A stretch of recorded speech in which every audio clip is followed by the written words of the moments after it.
Class is in session, right? And I don't mean to speak to Kevin or Rod's back, so. It's okay, it's our fault. Yeah. It was I'd our like to throw choice. darts. Well, Nothing personal, but it's a break for somebody. it's part of the tactic, right? Yeah. Good evening, everyone. Welcome and thank you for coming. I'm John Pope, 10th Ward Alderman. And first of all, I thank Lakeside for allowing us to use their facility here today. And if we could just have a quick moment of silence. You may have heard yesterday or the day before from several weeks ago, a local police officer, retired police officer, home invasion. This gentleman was legally blind, his wife had dementia, their house was broken into, two offenders shot him in the neck. He was in critical condition for the last couple of weeks over at Christ, and Sunday night, Monday morning, he succumbed. So it's a really vicious, unnecessary attack that led to his death. So if we can keep him and his family and all those who are in need in our minds and our prayers. So just a quick moment of silence.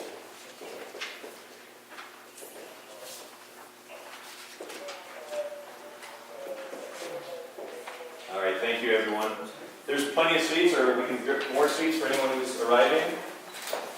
So today we're here to talk about the green space to our east, not the entire site, but part 523. And if everyone could sign in the sign-in sheet, emails, we want to make sure we have good track and good information sharing. But we want to talk about part 523 as it's called right now, and improvements to that site. And I know we sent out some flyers and emails and Facebook recently, kind of short notice, I admit that, but you'll understand as we go through the agenda, we have some tight timetables we want to meet, deadlines here, if we want to move forward with some of this stuff. So we want to talk about naming the park and improving it, what kind of amenities we want out there. And we've had some success. Everyone recognizes the importance of open space in any community, and Chicago has done better over the years in terms of creating open space. We had people here, and why don't I backtrack? And since we have a small group, why don't we do some quick self-introductions and what group they're with? Starting with this young man who's fixing his camera, or I'm sorry, videotaping me. No tape, not these days, but yes. Kevin Murphy, East Side, been involved with environmental groups and activities for a lot of years. And I've done a lot of video recording of community events and that I've done on YouTube, things like this. Joanne Vodko, former Alderman teacher, and so very much interested in the community. Good evening, Anita Gilby, Area Manager, Chicago Park District. Eric Clemens, I'm a resident for 30 years in the southeast side of Chicago, and I am a public artist. Roman Villarreal, a community artist, and also a member of Alderman Studios. Yesenia Cardone, Alderman Clerk's Office, here in the 10th Ward. Bob Foster, Chicago Park District. Tim Shannon, I'm just a person who lives in Wicker Park, and I'm the dad of Kathy. I think it's just a cool. It's your fault. Thanks. Nobody? What is the deal, bonus? Okay. Ms. Wilson? Yes, please. Great, thank you. Hi, Demetrius C., Chicago Park District, Russell Square Park, Park Supervisor. Rod? Rod Sellers, Southeast Chicago Historical Society. Dan Lira, publisher of our Neighborhood Times and Executive Director of South Chicago Chamber of Commerce. Karen Rochon, Trees Are Beautiful, and local resident. Janae Pleasant with Intergenerational Forum Project. Gregory Brady, Director and co-founder of Intergenerational Growing Project. Jackie Samuel, the Communities Program Director at Claretian Associates. Roman Deleon, Executive Director at Underbridge Studios. Karen Silvery, 64-year resident of South Chicago. Bob Granger, 65-year resident of South Chicago. All right, well, thank you, everyone. Again, we're here to talk about Part 523, the potential opportunities for that.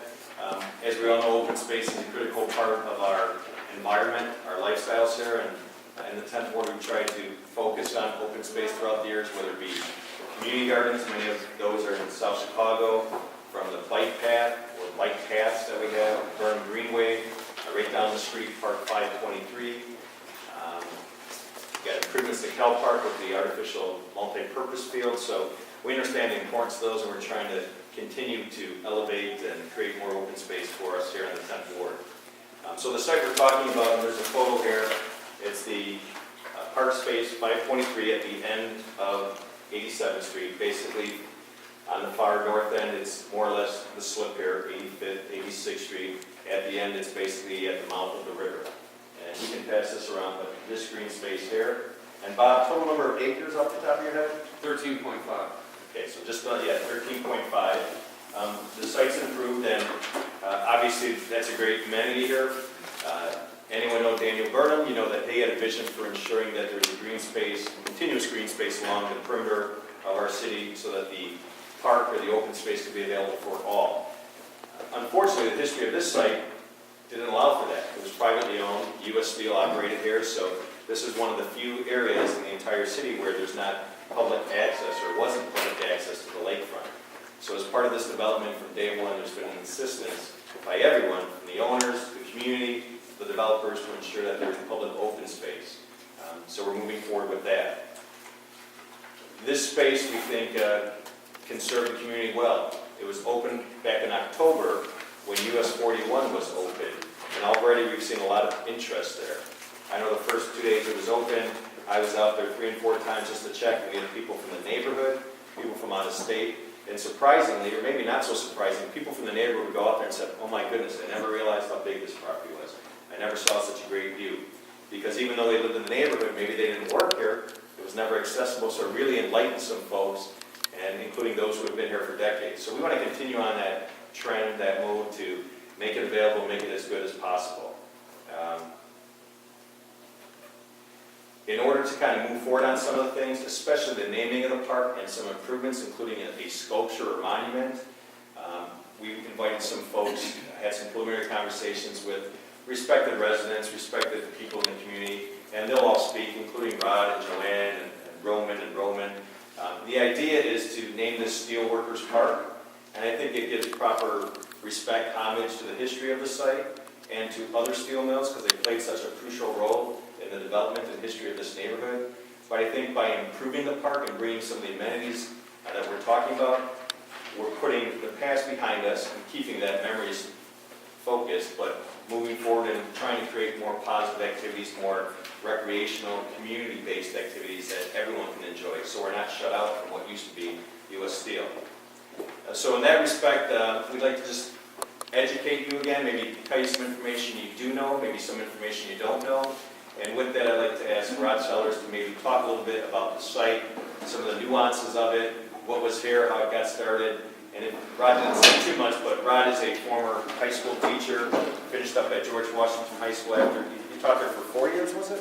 Washington 16, Bone 17. Oh, so 33 years. And he was the museology head over at Washington and is very involved with the Southeast Historical Society at Calumet Park. And has anyone not been to the Historical Society at Calumet Park? Southeast Chicago Historical. Southeast Chicago Historical Society. So maybe you're shy, but hopefully everyone has been there. It's got endless treasures there. So Rod is the local historian, museology expert, so I was hoping that he can give a little history of the site. And we have some other speakers that will hopefully put this whole program in perspective. So, Teacher Rod? Okay, very quickly. This is the site of the steel mill. I think everybody realizes that the mill that was built here was originally called the North Chicago Rolling Mill. And it was built by a company who actually had a mill on the north side with no room to expand, so they set up a mill down here. And they began calling their mill on the north side Northworks, and this became Southworks. And although this site went through several ownership changes, or at least name changes in companies, went from North Chicago Rolling Mill to Illinois Steel, to Carnegie Steel, to U.S. Steel, to USX in more recent years, everybody's called it Southworks. So if you use the term Southworks, everybody gets it. It started basically south of where we are, along the Calumet River, and an inlet along the Calumet River called the South Slip. And when they first opened up, they were 77 acres. And by purchasing real estate on the north end up here, all the way down as far as 79th Street, and by dumping mostly slag into the lake to increase their land and then covering it over, by the time they closed, in fact, actually very early, by the 1930s, it was 575 acres, which is almost a square mile, and people people often point out it's larger than the Loop, if you look at it that way. The mill that was on this site grew throughout the years. During World War II, they employed close to 20,000 workers. And that's 20,000 jobs plus all the jobs in the community servicing those workers and their families. During non-war time, prosperous times, they were in the area of 13,000, 15,000. It was like a city unto itself. Had a fire department, a police department, they called it the security department. They had a hospital on site, and they had permanent doctors and surgeons on staff. So it was an incredible operation. With the decline of the steel mills throughout the country, U.S. Steel began a severe decline in the 1980s, hung on. There were some hopes and talks of a mini rail mill during the 1980s, but eventually they closed this place in 1992. Opened 1880, closed 1992. It's the biggest, but it's not the only steel mill in the area, which I think is a question people have to take into consideration in looking at that park. The name Steelworkers Park obviously is sort of generic in terms of the steel industry. It recognizes all the mills that were in the area because you had U.S. Steel, Wisconsin Steel, Republic Steel, Acme or Interlake at various times, and you had relatively large companies that serviced these mills like John H. Moore, Valley Mold and Iron, and so on. So, I mean, it was this whole community, not only South Chicago, not only the Bush, was tremendously affected by the steel industry. So, I personally feel that anything that, we do in terms of naming or commemorating the park should recognize not only this site, but the steel industry within the whole community. Anybody any questions? I don't want to take a lot of time because I could talk a long time. Great, always informative, Brad, thank you. Next, we'd like to have Jackie Samuels speak for a moment or two. Well, good evening, everyone. Good evening. Spring is coming, believe it or not. Just thought I'd make sure everybody knows that. I just want to say I'm so, ecstatic, enthusiastic, excited about what's about to happen because I don't know whether you realize it, and how many people remember this? You have a couple of people remember this. This is the South Chicago Quality of Life Plan. And this one was written in 2007. And many of you had an opportunity to be a part of this. And, as I was going through it, I was just really happy as I looked and I saw some of the things that we are trying to do, are doing, or going to do, still in this plan. And so, believe it or not, when you look at it, I just looked at this map that we created, all the things that we wanted to see happen in this community. And this is some of the things that it said. It said that we wanted to improve security and reduce crime, and we've been doing that. We've been working a lot with the police department. They have a program called Project Rain. We have Ceasefire. We have the YMCA Youth Intervention Program. And crime over the past 3 or 4 years has reduced by 50%. And then we looked at this and it said redeveloping Southwark site with links to neighboring areas. And I think this project really definitely speaks to that. And it talks about, promoting our community through Southworks and using the arts and culture to build community. Well, I have to say, in about 2004, 2005, the Local Initiative Support Corporation was working with the Joyce Foundation with building communities through the arts. And there's some artists right here who painstakingly went to every single one of those meetings. Can those artists raise their hands? right there, tried and true. They went to those meetings and they wanted to make sure that the arts was the very fabric of what is going on in this community. And so some of their contributions was to install a public art piece to honor the generations of South Chicago workers who ran the Southwards Steel Mill. Some of the other things that we talked about was increasing placement of the South Side residents in jobs related to new development. There has been so many projects that have happened on this community that has been very inclusive of this community in terms of working with Dan Lira and doing some of the festivals right here on Lakeside and being able to have that opportunity to showcase a lot of the businesses that are a part of South Chicago. And I just think that this has just been a really grand time that if you haven't looked at this plan that you created as a community, you can go on the Claretian website and look it up and you'll be amazed by a lot of the things that you see in this plan is happening today. And it also mentioned the partnership with the Park District and the steel mill workers to create this memorial park. So I just want to say, this is our plan and we're doing it.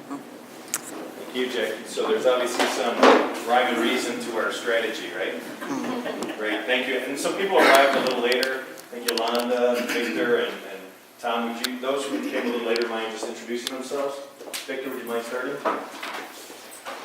As John said, my name is Victor Storeen. I was the last president of Local 1033, where used to be Remote Steel. I was on TV Steel. Now there's nothing there except the warehouse remaining. Now, I'm very interested. I was talking to John many times. We met with Ron Seller, my friend Fran Scott, about the Steelworkers, and all you got to know Ed Solosky. Well, he's a mentor of mine, and he's very interested. As a matter of fact, he called me last night. He said, "What are you guys doing, Dick? Are you doing anything?"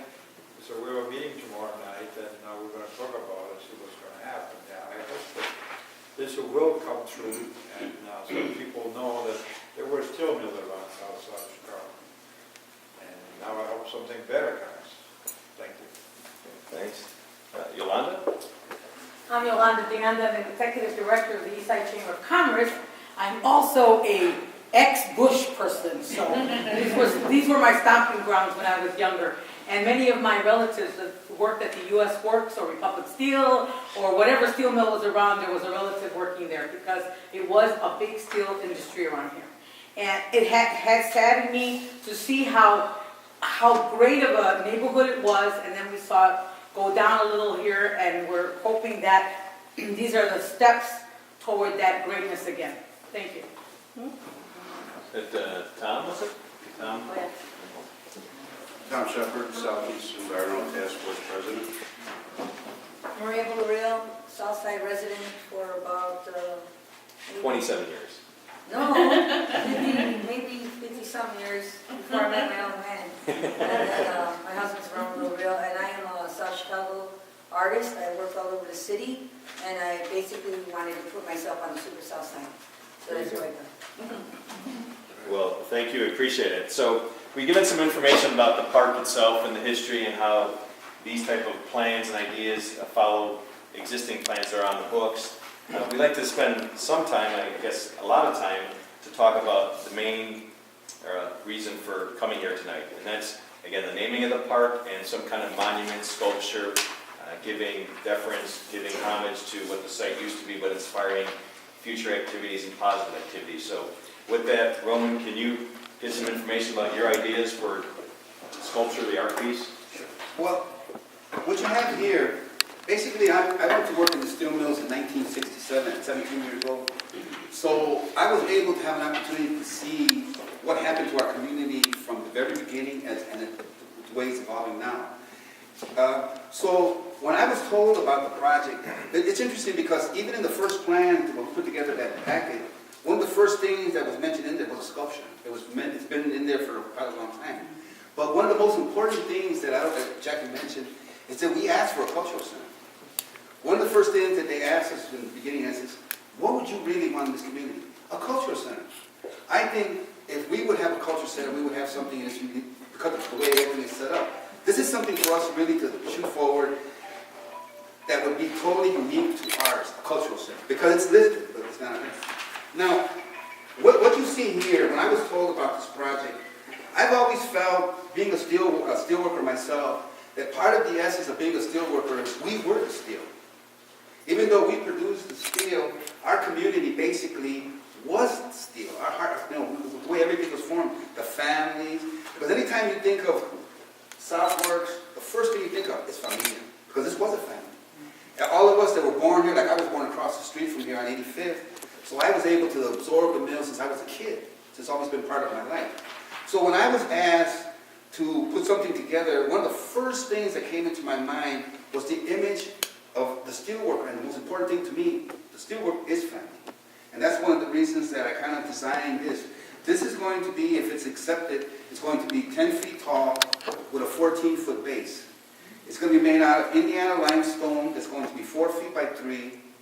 And the only change that is going to here, like I told, we had a meeting earlier, we could still work on some of the ideas in some parts. Like right now, for instance, when we were talking about it, like this is an original steel blast furnace helmet.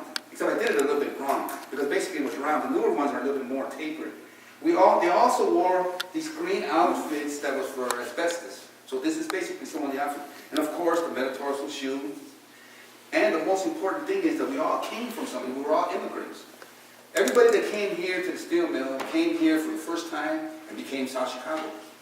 So this is kind of why, in a certain sense, I went in this direction with it, with its piece. Now, my call with Deleon, what we're going to be ready to do is, this is something that we added later on when we thought about it. We were thinking of, once we made the base, how can we make it more personal to people from the community? Well, the easiest thing that we came up with is everybody has a tool. Everybody has something that they took from the steel mill. Even like myself, I got old tools, I got racks, all kinds of things that we got from over there years ago. But if we set out a call and say, okay, share one of your tools with us, be part of the monument. So what we're going ready to do is when we have the base, around the top of it, is going to be placed memorials of different tidbits of things from this actual steelworker. We're working on that one now. That was really not, but this is one of the ones that we're going to be working on. And him being a welder, we're going to weld all the pieces together and it'll be placed around it like this. Now, where it's going to be placed is still being discussed. I don't really know exactly what spot it's going to be. We're still working on that detail, exactly where to go. But ISA has suggested that whatever happens, it faces west. Whatever happens, it faces west. Because that's the future. That's what we're going that way. Now, it could have been facing east, but the arrow is gone. So I figured the most thing that I could feel is turn it and face it west. And it also going, the only thing that I missed by accident, there's a lunchbox that goes here. I don't know if everybody remembers the old lunchbox that we all used to carry to work. They were about this big, made out of metal. It had our thermos, food, and everything. Well, that's what's going to be placed right here. Just that I don't have it here. It'll be about this big. The dog came out of accident. I had no intention of putting a dog there. How he got there, it's still a mystery. Whether he stayed, I don't know yet. We're still going to discuss that. But he's here now temporarily, so we all had dogs. I don't think we've ever been in any house in Bush that never has a dog. They just weren't in the house. As many kids as we were, we still had dogs. But I think in the middle there was more cats. It's interesting. I went for a walk with a carrot the other day when we were walking. And I had told her that when I used to work on the docks, which is right here, I remember going into the little shanties that belonged to steelworkers, and there was a little shelf. I used to sleep there. I went there, and sure enough, the shelf is still there. And it reminded me, I fitted into this little shelf, and that was when we had downtime. So we ate our lunch, and we laid there, and this was our shanty, a labor shanty. Well, the shelf is still there. I was totally shocked, and I walked in there, and I said, look, that's where I used to lay down. So it's interesting that we all share a little with this mill. Maybe it should be a coyote. Coyote, because we have coyotes down there. Well, as artists, we have a lot of potential that we could talk, but we're limited in time, so I think that we're going to stick with this. But we have a lot of ideas for that. But one of the most beautiful things that this community has, I think, is the view on on 87th Street. I think it's one of the best, it's going to be one of the best parks, I think, ever.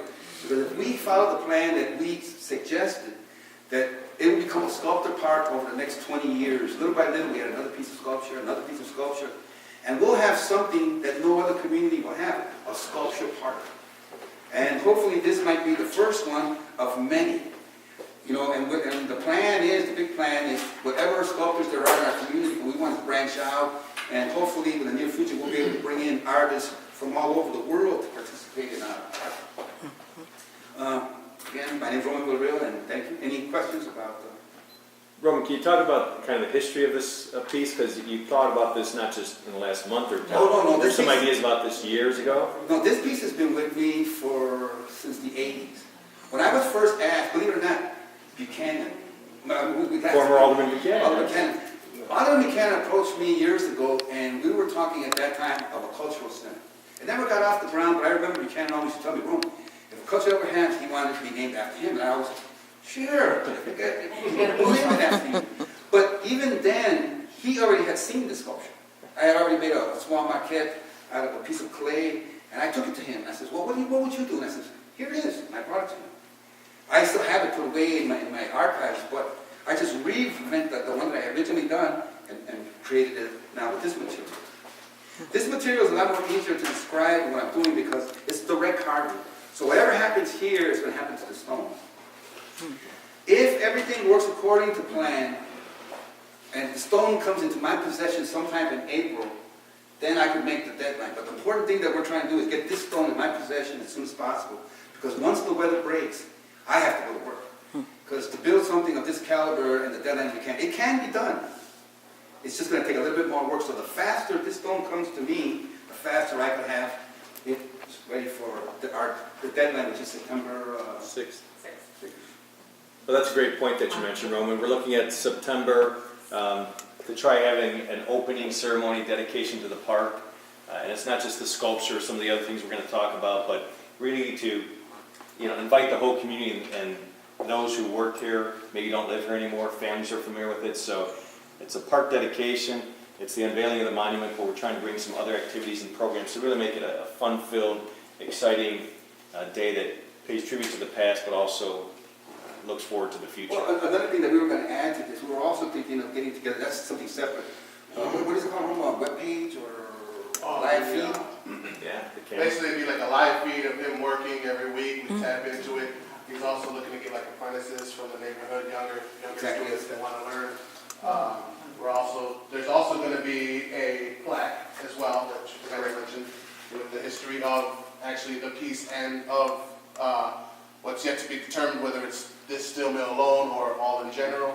That's basically what we're still working on as well. So there's a lot of different elements to it. Okay, so we're also thinking of getting together a video, like for instance right now, the footage that's being shot right now, and with Kevin. Now all this footage can be put together something in, say, a quick 30-minute on the whole project, and hopefully we'll have enough footage to show from when we came to this meeting to the finished product. Roman, and do you want to touch really quick, as well as, there's so many people that are going to be a part of this project. I mean, even just the transportation of the stone and the cement or the bottom piece. And I just want to point out, because I know Roman mentioned that all of these people are going to be local. Yes. And that's one of the Cruz brothers, well, the first thing when I was told about the project, I realized that we were going to use no other persons except the community people. So the first people